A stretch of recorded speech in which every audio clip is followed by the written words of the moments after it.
છો મિત્રો? તો પ્લીઝ મારી ચેનલ મોટિવેશનલ લક્ષા દેવદાસીને લાઈક કરો, સબસ્ક્રાઇબ કરો અને સૌથી જાજો શેર કરો. તો આજે હું સંભળાવીશ તમને એક વાર્તા જે છે માતા સીતાની, પ્રભુ શ્રી રામની અને એક મોરની. તો જ્યારે માતા સીતા અને પ્રભુ શ્રી રામ એક દી વનની ઓર જતા હતા ત્યારે એ રસ્તો ભૂલી ગયા હતા. એ ઘૂમીને એક જ જગ્યાએ આવી રહેતા. તો જ્યારે એમના ઉપરથી એક મોર પસાર થયો તો મોરે પ્રભુ શ્રી રામને પૂછ્યું કે તમને કોઈ ચિંતા છો? તો કે ના, કોઈ ચિંતા તો નથી, પણ અમે રસ્તો ભૂલી ગયા છીએ અને વનની ઓર જઈ શક્યા નથી.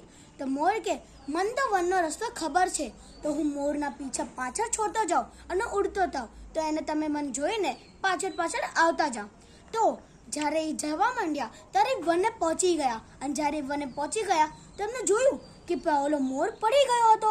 એમને ના જઈને જોયું તો કે મોરની ત્યાં જ ક્ષણે મોત થઈ ગઈ હતી.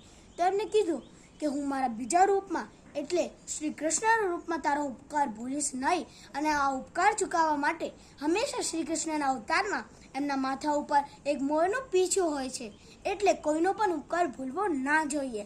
ધન્યવાદ.